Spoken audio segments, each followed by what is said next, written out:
I'm just happy we didn't have to see Uncle Ben die again.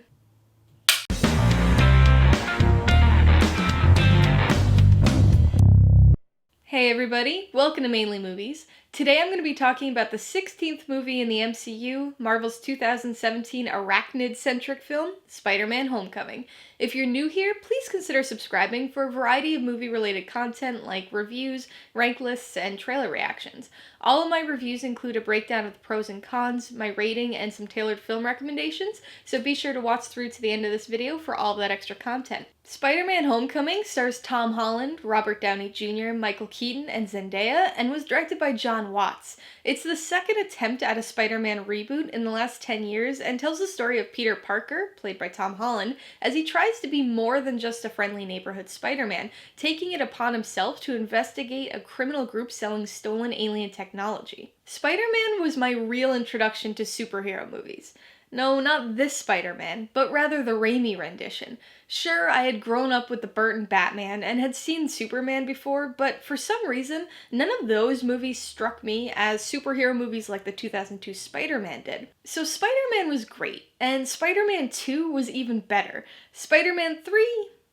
Not so much. The Amazing versions were also letdowns for me, so when I first heard they would be releasing yet another iteration of Spider-Man only 15 years after the first Raimi movie, I couldn't help but be annoyed. I'll admit that when this movie was released, I think I was starting to reach the brink of superhero movie fatigue. There hadn't been any that I hated, but I really wasn't looking forward to them the way I used to. With the announcement of the 6th Spider-Man movie in a decade and a half, I expected it to be a straight cash-in, just so they could incorporate the character into the MCU. And that was partly true. It was their way to tie in the ever-popular Spider-Man character, but they actually did a fine job of it. Although I've never read a single Spider-Man comic in my life, I felt like the previous 5 films had at least somewhat prepared me for the Spider-Man mythos. And at least with that limited knowledge, I think this film had the right balance. I always really enjoyed Tobey Maguire's version of Spider-Man, but the more times I watch this film, the more I love Tom Holland as the character. He has the athleticism and wittiness to be Spider-Man, but also the awkward charm to be Peter Parker. I think one of the things I appreciate the most about his portrayal is that you really get the sense that he's just a kid. A kid with amazing powers, but a kid nonetheless. The high school scenes help put that on display, but I think the most telling scene is when he's trapped under the rubble and panicking. He may be Spider-Man, but Peter is also just a 15-year-old kid. Much like most of the films in the MCU, this is a very bright, comedic movie. The youthful quality that Holland brings to the character gives this movie a different sense of energy, though. It's also a nice touch that Spider-Man finally has a friend he can talk to about his whole situation, which added quite a bit of humor as well. The film's got a lot of great moments of action, including a ferry scene that has a shot that's very reminiscent of perhaps the most iconic scene in Spider-Man 2. Plus, there's a wonderful twist at the start of the third act that really took me by surprise the first time I watched it. No Spider-Man film would be complete without a villain, and thankfully we have a new to the big screen Spider-Man foe, the Vulture. He's not the best Spidey nemesis we've had, but he's also far from the worst. Of all the villains we've had in Spider-Man films over the years, he's certainly the most grounded. That lack of cartoonish flair, combined with Michael Keaton's great performance, results in a very compelling antagonist. The things he does are pretty terrible, but his motivations are laid out in such a way that he almost becomes a sympathetic character, or at least an understandable one. There's no big world domination plan, no big climax with thousands of alien drones to battle. In the end, the Vulture's just a guy in a suit, and the relatively small-scale threat he poses is a refreshing change of pace for the MCU. On a more personal note, this movie was the first one I ever went to see in theaters by myself, so that was inexplicably terrifying and exciting at the same time. Yes, it took me 27 and a half years to go to a movie by myself.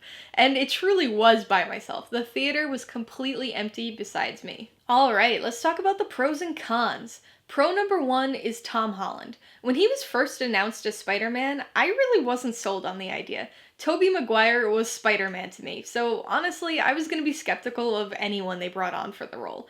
Even the first time I saw the movie, I still wasn't all in on Holland for some reason, but he really is an excellent choice for the character. Not only is he the closest to the right age of any Spider-Man we've ever had, but he's able to encapsulate both the Peter Parker and Spider-Man sides of the character. You believe that he's an awkward teenager, but you also believe that he's a witty hero capable of impressive displays of physicality. Pro number 2 is the villain. Like I said before, I'm no comic book expert, but when I think of Spider-Man villains, the Vulture definitely isn't the one that first jumps to mind. But of all the cinematic Spider-Man foes we've had so far, I think he was the most well-developed. I really did appreciate that he wasn't overly comic booky, because this version of Spider-Man isn't either. The Vulture still has his wingsuit, which elevates him above a typical thug on the street, but he's never over the top. Michael Keaton's calm but menacing performance contributed to the success of this character, but strong writing also helped by providing him with relatable motivations.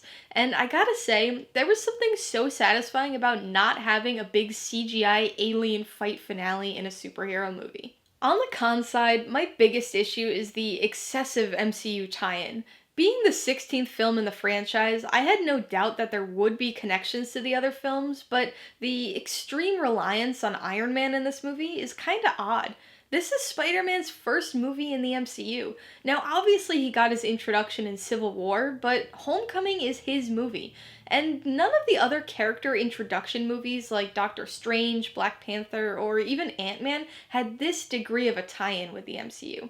I understand the importance when it comes to the grand scheme of things. This movie really helps set up that father-son-like relationship between Tony and Peter that ends up playing a significant role in the rest of the Infinity Saga, but it made this singular movie feel a bit choppy and kinda like the studio didn't think it'd be able to stand on its own. I'm gonna give Spider-Man Homecoming 4 out of 5 paws. Despite being the third iteration of Spider-Man in the last 15 years, this movie was able to provide that signature blend of humor and action that the MCU has perfected, while also delivering something satisfyingly small in scale at the same time. I would recommend Spider-Man Homecoming to fans of Spider-Man, especially if any of the recent iterations of the character have left you feeling disappointed. This movie delivers the right blend of Spidey and Peter while also maintaining certain expectations that fans have of any film in the MCU. Even if Spider-Man isn't your favorite character, if you have any sort of investment in Iron Man or the MCU, you'll probably find things you like in this movie. If you liked Spider-Man Homecoming, I have to recommend Raimi's 2002 Spider-Man. It's definitely more comic booky than this one, but provides another fantastic take on the character's early days. Speaking of early days, if you somehow missed the origins of this version of Spider-Man, check out Captain America Civil War to see his introduction to the MCU. And if you liked the mentor-mentee aspects of this film, be sure to watch The Karate Kid for the training and life lessons Mr. Miyagi imparts on Daniel-san. Alright, a couple questions for you guys. Number 1, have you seen Spider-Man Homecoming? If so, what'd you think of it? And number 2, who's your favorite Spider-Man? Be sure to leave your answers in the comments below so we can get a discussion going.